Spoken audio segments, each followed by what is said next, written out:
I hope and I'll pray to God that you do not use it in the wrong way. Even if you think, he's implying now, that I have not used it to the full of my knowledge, I'd rather that you hear and feel that I have made a mistake or I have failed than that you use it evilly. Implying, stating quite openly, you can misuse power. Everyone in the world is using this only power, but they don't know it. So he's trying to bring us to the knowledge of this power and the wise use of it. It's called, as we first quoted it, it's called the pearl of great price. So great is this pearl, so valuable, it takes everything that you own to buy it. Now, you don't go and liquidate your stocks and bonds. You don't sell your homes. You don't sell anything in the world of stuff. But it takes everything that you now believe in, other than it, to pay for it. You believe in astrology? You've got to sell it. You believe in numerology, in teacup leaves, in numerology, in all these things. No matter what you believe in as a power to control you, you've got to sell it. It takes the belief, all these beliefs, and you've got to sell them. No one's going to buy them from you. But you give them up as valueless.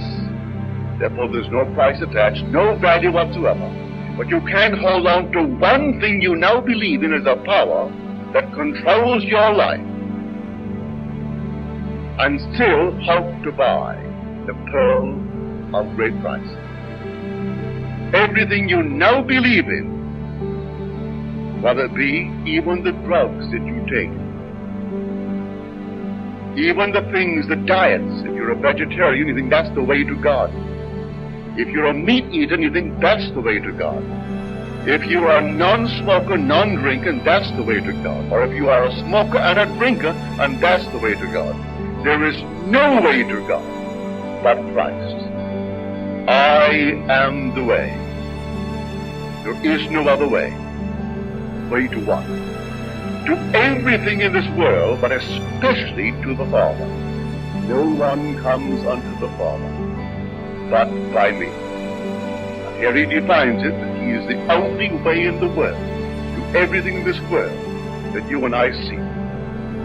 And it takes everything that we own as to beliefs that we think are powers to guide our life to pay for that pearl of great price. If you think for one moment you can hold on to one little thing, in the event this doesn't work, you can't buy the pearl. And so when I buy the pearl, I go all out and live by it.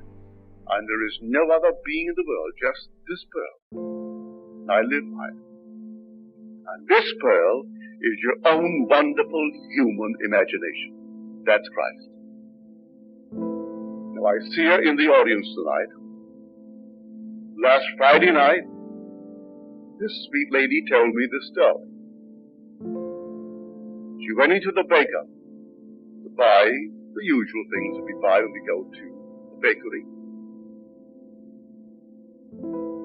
And the lady who waited on her didn't look well.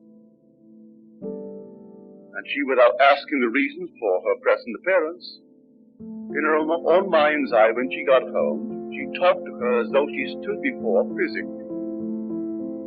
She didn't sit down, she didn't relax, didn't go into a trance. Just brought her before her mind's eye and heard her say that she felt so well. And she complimented her on the way she looked. She looked so well. And this was a communion between two souls, how she looked so well. And she believed in the reality of her imaginal act. 1 week later, she goes back into the same bakery. And here is this lady, same lady, but radiant. So radiant, it prompted a response from this one. And she said, but you look so well. What has happened? Well, she said, this past week I inherited some money. I paid all of my bills.